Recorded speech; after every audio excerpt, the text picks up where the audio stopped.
straight ahead on CCX News. A knock on the door that sometimes causes problems. We'll show you what Brooklyn Park is doing to clamp down on aggressive solicitors.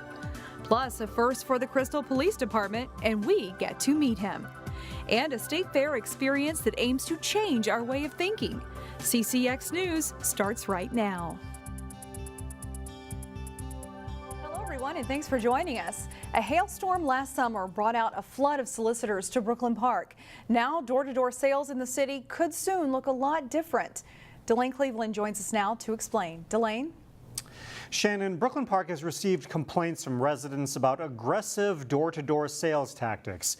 We spoke to one local resident who had a bad experience last fall.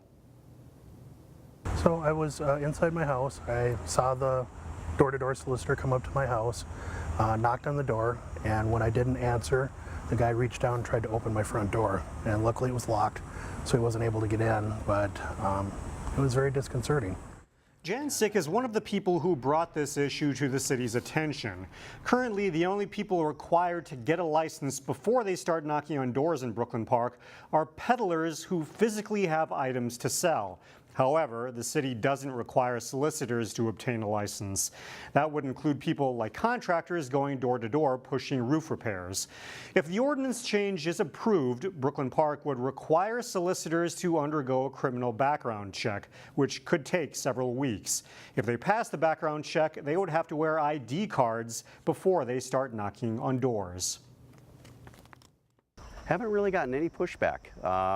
I think that for the most part people understand that when we're walking door to door in neighborhoods that there's a level of security and comfort that residents think that, or demand that they should have, and so I think this process will ensure that for them. While the council may not have gotten any pushback, there are still some things that they need to iron out. For example, they need to decide whether nonprofit organizations, church groups, and political groups should also be included in the registration process. If the council approves all the changes, the new rules would take effect on September 1st. Shannon? All right, thank you, Delane. It's time to hit the books again for local college students. School started today at Hennepin Tech and North Hennepin Community College in Brooklyn Park. At North Hennepin, things were buzzing as students settled in for another school year. Enrollment for the fall semester is approximately 6,100, and that is an 8% increase. I don't think you'll find a more diverse population than here, a school that's connected to the community, that's caring, that's nurturing, and want to prepare the students not only for workforce, but also for transfer into the 4 years. Classes also started today at Hennepin Tech. Combined enrollment at the Brooklyn Park and Eden Prairie campuses is almost 4,300. The Minnesota State Fair already broke 2 attendance records. Opening day Thursday and Saturday surpassed previous all-time marks. Those big crowds are good news for local businesses trying to tap into new customers. A couple of those businesses, Omni Brewing in Maple Grove and Wicked Wart Brewing in Robbinsdale, are contributing to the growing presence of craft beer at the fair. In fact, some have dubbed the fair the Great Minnesota Drink Together because of the growth of craft beer. You can find dozens of specialty beers at booths all across the fairgrounds. For local brewers, the fair provides unparalleled exposure. Yeah, absolutely. Spreading the word, a lot of our branding and our values are centered around being a part of the Minnesota community, and what better place than the fair to be exposed to that community. Years now, we've been open for 2.5 years, and to have that happen is awesome, and it's very rewarding, to have that happen. Company's most popular fair brew is the Tropical Milkshake IPA. For Wicked Wart, it's the raspberry wheat ale called Showgirl. We'll learn more about the two companies growing their brands in Tuesday's Backyard Getaways. So much of the Minnesota State Fair is about consuming something, but one section of the fair is about preserving. Here's Meredith Hackler. We all know that the State Fair is about pronto puffs and funnel cakes, but we oftentimes forget about the many educational experiences that lie within the grounds. From a giant Paul Bunyan made completely of recycled clothes, to changing the way Minnesotans get around. Each exhibit is here to help Minnesotans learn a little bit more about where they live. It gives us the chance to talk about water. Is it safe? Can you drink it from the tap? Do you need filters? Do you need bottled water?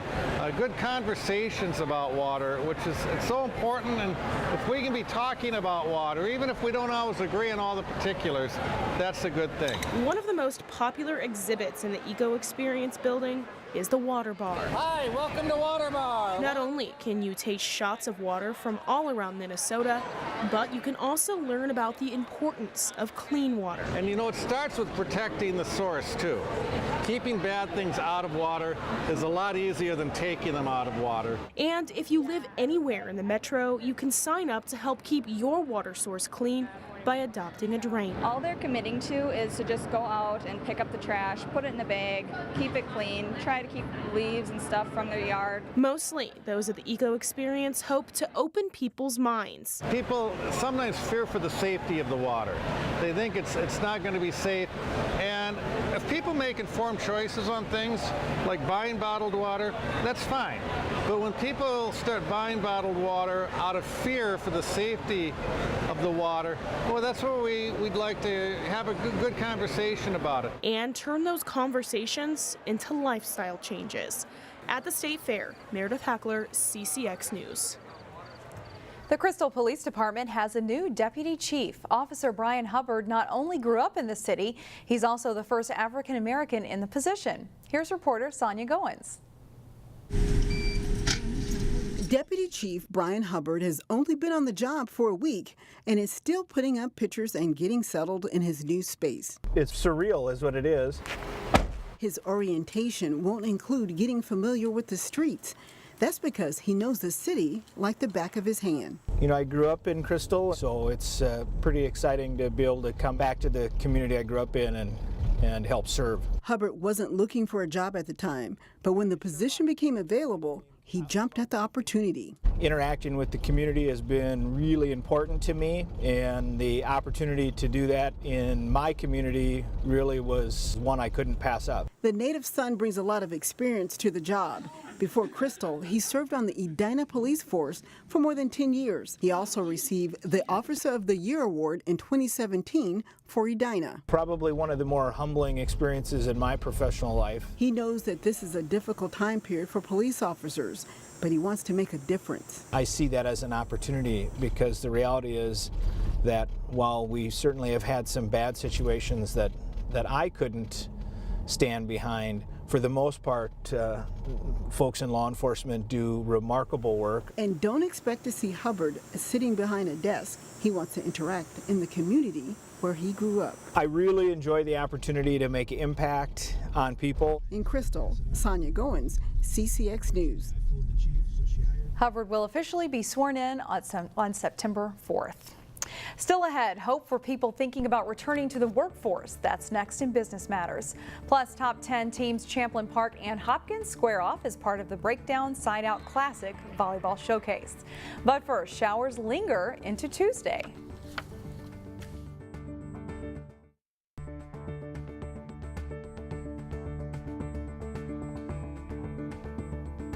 The tight labor market has local companies trying new approaches to find workers.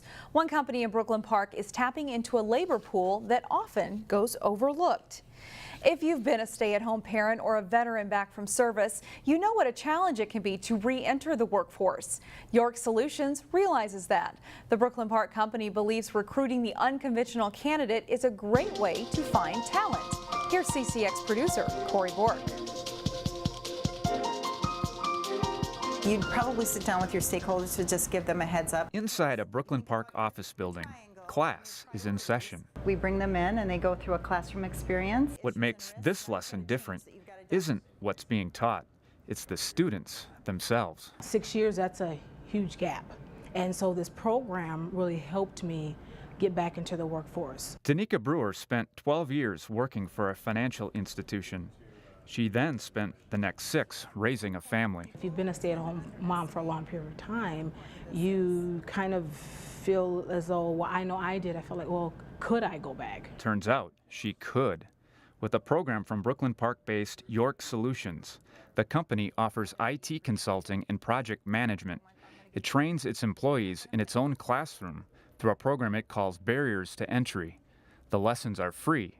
You just need a little persistence to get in. It's really people who have that resilience and perseverance and hunger that they're able to, get in and figure it out. They're not waiting for somebody to tell them what to do. Sylvia Hinton leads the training sessions. The lessons go on for 3 weeks, and they're pretty intense. I want to know what your contingency plan is, and I want to see it. I want to review it. Hinton says the company's Barriers to Entry program opens doors that non-traditional workers couldn't have imagined. It also opens doors for the company. There was a business need. There's a gap of talent in the IT community. After the lessons are done, York will supply the people they train to places like Cargill, 3M, and XL Energy. XL is where Johanna Yamanaub will work. She too was a stay-at-home mom. I'm just very grateful for the opportunity, just because there's a lot of moms, stay-home moms, that wants to go back to the workforce, and sometimes you might not have the network or the resource to do so. Most of the people that come into York's training have non-technical backgrounds. The lesson here isn't just that anyone can learn something new, but that anyone can re-enter the workforce if they set their mind to it. Don't be discouraged if you've been out of work for a long period of time. I mean, you can, if you want to get back into the workforce, do it. For Business Matters, Corey Bork, CCX News. Many of the jobs are temporary starting out, but York says they often lead to full-time work with benefits, either at York Solutions or the companies it supplies workers to. The pay isn't bad either. Some of the workers see salaries from $55,000 to $75,000 after 1 year of working with York. Still ahead, an annual celebration of Brooklyn Park's true colors. But first, the high school football season kicks off this week. We'll preview the Providence Academy Lions. John Jacobson has sports next.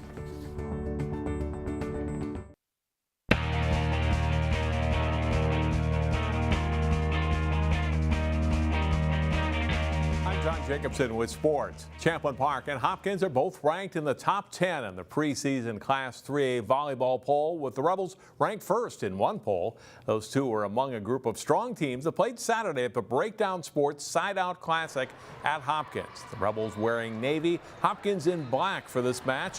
First set, and off a Hopkins serve, Jordan Stalpas passes to Izzy Ashburn. She sets up Emma Schmidt for the kill in an early Champlin Park lead.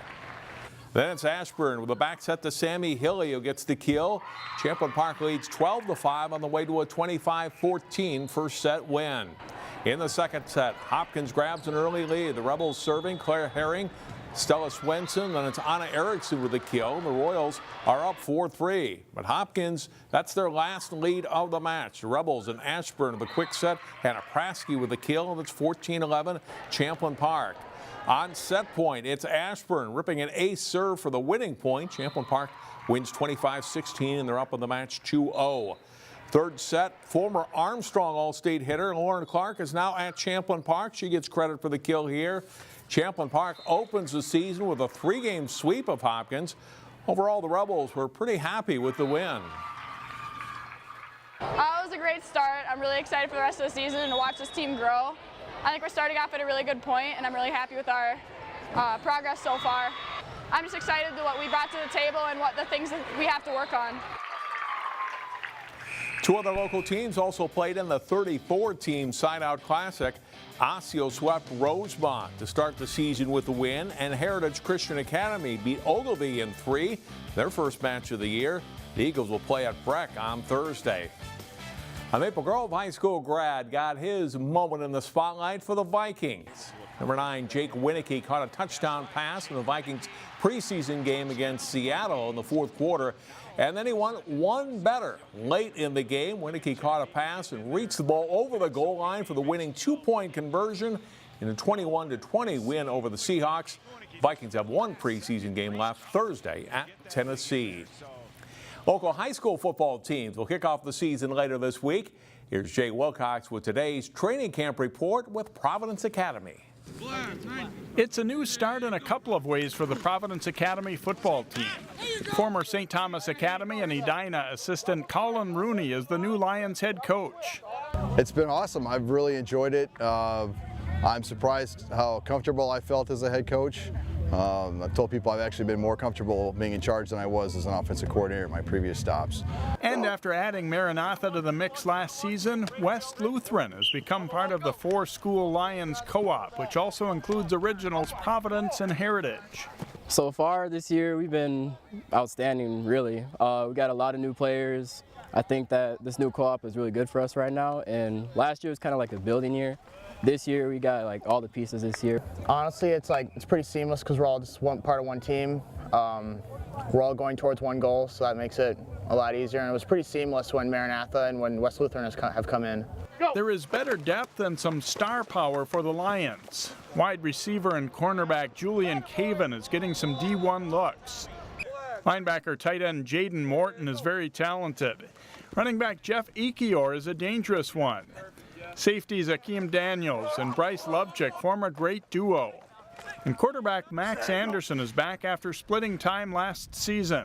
The Lions will find out right away if they've improved. They open this week against longtime power St. Croix Lutheran. I'm very excited. Definitely one of the hardest games that we have in the season. I think it'll be a very great challenge for this team, especially for the new guys coming in, to see that different atmosphere of Nyman or wherever they're coming from, just to see, how different the football game is, and hopefully, they won't be too fazed by it. There's plenty of optimism at Providence Academy. We'll see if they can back it up on the field. Jay Wilcox, CCX Sports.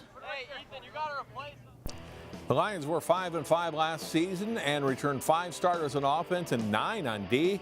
As mentioned, they open against St. Croix Lutheran Friday. The Lions did find out shortly before practice started that they had been moved up 1 class to 4A for the playoffs. That's it for sports. Shannon, back to you. All right, thank you, John. Up next, Brooklyn Park Gardeners show their true colors. We'll be right back.